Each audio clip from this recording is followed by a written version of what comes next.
Размер премии спортсменам за высокие достижения на международных соревнованиях увеличат на 40%. Такое решение приняли на заседании Кабинета министров. Ранее спортсмены получали только 10% от сумм, выплачиваемых по олимпийским видам спорта. Премия была установлена в 2012 году, с тех пор ее размер не менялся. В Чувашии выплаты были ниже, чем в остальных субъектах Приволжского федерального округа. Стоит отметить, что в 2021 году премии выплачивались не только олимпийским видам спорта. В список были включены спортивная аэробика, гиревой спорт и спортивный туризм.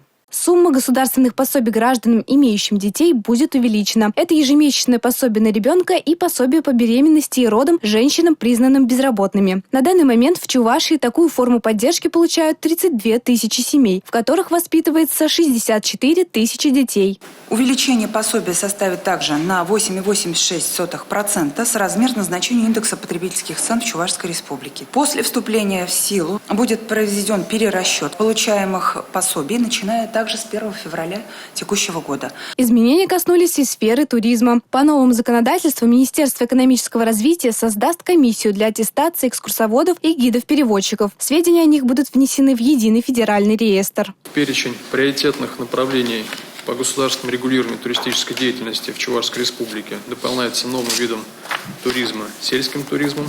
Сумма вознаграждения приемным родителям также увеличится. Так, за воспитание одного-двух детей одному из родителей ежемесячно будут выплачивать 4038 рублей. За воспитание 3 и более детей – 5735 рублей. Предлагается повысить размер дополнительного вознаграждения второму приемному родителю, либо единственному приемному родителю при условии принятия на воспитание 6 и более подопечных детей и установить его в размере 5735 рублей. На заседании Кабинета министров решили, что будет скорректирована стоимость строительных контрактов, которые заключили до 1 января 2022 года. Более того, контракт теперь можно заключить на срок менее 1 года. Наталья Егорова, Алексей Зотиков, Николай Скворцов. Республика.